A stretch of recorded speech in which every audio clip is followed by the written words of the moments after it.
राम मंदिर, राम मंदिर, राम मंदिर, पाकिस्तान, कश्मीर, हिंदू, मुसलमान। पैसा कट जाएगा तो मंदिर पंडित जी के दिखाई में जाएगा कि अस्पताल में डॉक्टर जी को दिखाओ। बताओ आपको क्या चाहिए भाई? भूख लगेगा तो मंदिर जाइएगा, वहां तो ताने देना पड़ता है कि नहीं? मोदी जी लोकार्पण करेंगे, मूर्ति का स्पर्श करेंगे और मैं वहाँ ताली बजा के जय जय करूंगा। क्या मुझे पद नहीं, पद तो सबसे बड़ा प्राप्ति है, मुझे शेर नहीं चाहिए। लेकिन थोड़ा विचार कीजिए, धर्माचार क्या है। मैंने योगी भी हो गए, मोदी जी योगासन भी सिखाते हैं, धार्मिक क्षेत्र में भी हस्तक्षेप कर ही रहे हैं। वहाँ जाके शंकराचार्य ताली बजाएंगे, वो अधिक से अधिक यूँ कर लेना और क्या करें। वैसे लोग जो होते हैं बड़े धनी, वो कैसे प्रणाम करते मालूम।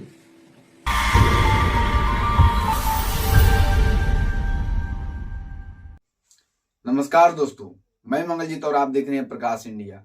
आज आप लोग के लिए एक खास वीडियो लेकर आए हैं और इस वीडियो के माध्यम से आपको बताएंगे कि किस तरह तेजस्वी यादव इस पाखंड, अंधविश्वास और ऐसे धर्म को लात मारने की ओर चल दिए हैं। वो इशारों में बहुत बातें कहे गए हैं। बहुत ऐसे जो मंदिर मस्जिद के नाम पर वोट बैंक बनाया जा रहा है बीजेपी के द्वारा, मंदिर मस्जिद के नाम पर शोषण किया जा रहा है। तो एकदम डायरेक्टली यही कह रहे हैं तेजस्वी यादव जी कि जब आपको बुखार लगेगा, जब आपको तबीयत खराब होगा, तो क्या मंदिर में जाइएगा कि आपको अस्पताल में जाइएगा? आपको अस्पताल में ना जाना पड़ेगा कि मंदिर में जाकर आप ठीक हो जाइएगा। ये बातें मैं नहीं, ये तेजस्वी यादव जी कह रहे हैं। और यही नहीं, इतना बेहतरीन तरीके से वाट लगा दिए जो अंधभक्ति का लोगों में जो बैठ गया है, गोबर खा के लोग बैठ गए हैं, ऐसे लोगों को फटकार लगा दिए हैं। और ये जो राजनीति का बदल रहा है, जो राजनीति का पहिया बदल रहा है, वो रुकने वाला नहीं है, बहुत आगे बढ़ रहा है। जो मिशन का पहिया जो है वो आगे बढ़ चुका है, अब ये रुकने वाला नहीं है। जो कदम है पीछे हटने वाला नहीं है दोस्तों। तो समझ लीजिए कि आज तक ऐसा शब्द बोले नहीं थे तेजस्वी यादव। उनके पिताजी बहुत ऐसी बातें बोले हैं, अंधविश्वास पखंडवाद को लेकर बहुत बोले हैं। यहाँ तक कि जब राम मंदिर का रथ निकाला जा रहा था, जब बाबरी मस्जिद भसाया गया था और राम मंदिर को बनाने को लेकर जो राजनीतिक एजेंडे पर लेकर लाल कृष्ण आडवाणी चल दिए थे, उस एजेंडे को रोकने का इनके पिताजी लालू यादव काम किए थे। मैं इस मंच के माध्यम से पुनः श्री आडवाणी जी से अपील करना चाहता हूं, अपनी यात्रा को स्थगित कर दें। स्थगित करके वो दिल्ली वापस चले जाएं। देश हित में अगर इंसान ही नहीं रहेगा, इंसान नहीं रहेगा, तो मंदिर में घंटी कौन बजाएगा या कौन बजाएगा? जब इंसानियत पर खतरा हो, इंसान नहीं रहेगा तो मस्जिद में इबादत कौन देने जाएगा? 24 घंटा मैं निगाह रखा हूं। हमने अपने शासन की तरफ से पूरा उनकी सुरक्षा का भी व्यवस्था किया। लेकिन दूसरे तरफ हमारे सामने सवाल है, अगर एक नेता और एक प्रधानमंत्री का जितना जान का कीमत है, उतना आम इंसान का जान का कीमत है। हम अपने राज्य में मतलब दंगा फसाद को फैलने नहीं देंगे।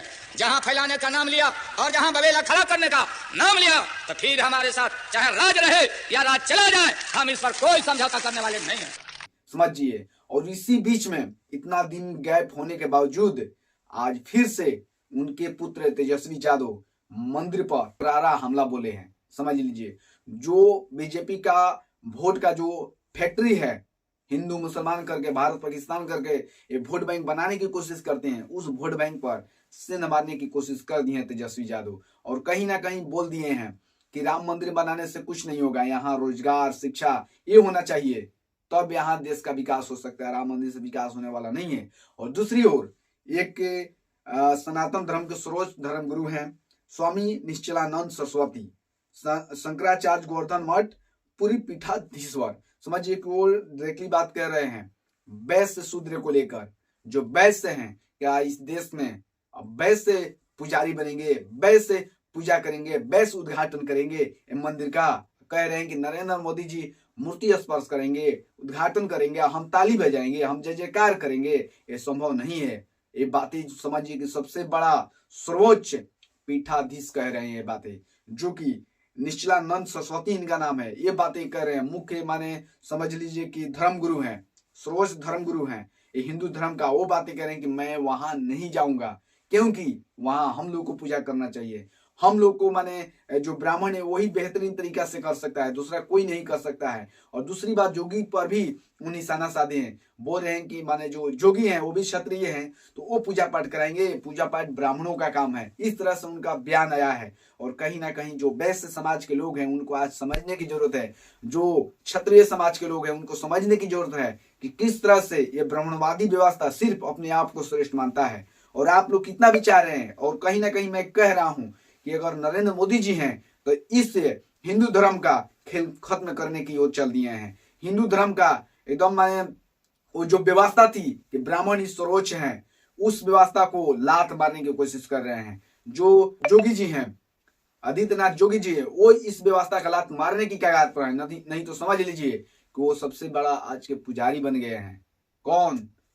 आदित्यनाथ जोगी जी, जो कि उत्तर प्रदेश के मुख्यमंत्री हैं। वो क्षत्रिय समाज से हैं, लेकिन कहीं ना कहीं ब्राह्मणों की उनसे चिढ़ है कि भाई ये तो व्यवस्था का उलट एक लोग काम कर रहे हैं, हम लोग को बड़ा बनना चाहिए, लेकिन यही लोग बड़ा बन रहे हैं, यही लोग पैर पुजवा रहे हैं। समझने की कोशिश करिए आप लोग। और मैं फिर से कह रहा हूं कि कहीं ना कहीं उस व्यवस्था को लात मारी जा रही है। जो धर्म कहता है कि सिर्फ ब्राह्मण ही सर्वश्रेष्ठ है, उस धर्म को लात मारने की कोशिश की जा रही है, उस व्यवस्था को लात मारने की कोशिश की जा रही है।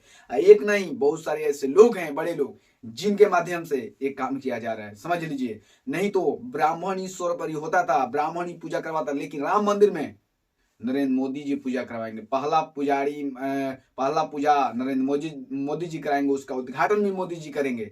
समझ लीजिए। तो इससे ये जो धर्मगुरु है निश्चलानंद सरस्वती जी, ये बहुत भड़के हुए हैं और कह रहे हैं कि वैश्य ऐसे पूजा कर देगा जल्दबाजी में। ये कोई पूजा होता है? वैश्य वो अपना काम करे, ये पूजा पाठ मत करे। समझ लीजिए, इस तरह से वो बातें कह रहे हैं। ये ब्राह्मणों की पूजा पाठ करने का बात है, ये ब्राह्मण ही पूजा कर सकते हैं, वैश्य नहीं कर सकता। समझ लीजिए दोस्तों। तो कहीं ना कहीं उधर नरेंद्र मोदी जी इस व्यवस्था का लात मार रहे हैं, उधर योगी आदित्यनाथ जी लात मार रहे हैं, और दूसरी या तीसरी तरफ बिहार के जो उप मुख्यमंत्री तेजस्वी यादव जी हैं वो बुद्ध के राह पर चल दिए हैं। समझ लीजिए, बुद्ध के राह पर तेजस्वी यादव चल दिए हैं और ये बातें कर रहे हैं कि अगर आपको चोट लगेगी तो आप पंडित के पास जाइएगा। दूसरी बात, ब्राह्मणवाद के साथ साथ ब्राह्मण पर भी लात मारे हैं। कह रहे हैं कि आपका जॉब कट्टा फटा होगा तो आप पंडित के पास जाइएगा, मंदिर में जाइएगा या अस्पताल में जाइएगा। तो कहीं ना कहीं ये भी समझ गए हैं कि कहीं ना कहीं सदियों से हम लोग को गुलाम बनाया गया है, उस व्यवस्था को तोड़ना है जो अंधविश्वास पखंड में इस बहुजन समाज को फंसाया गया है। तो साथियों, ऐसी सारी वीडियो है, आप लोग देखेंगे तो आप लोग इस पर क्या राय देते हैं प्लीज कमेंट करके जरूर बताइएगा। धन्यवाद।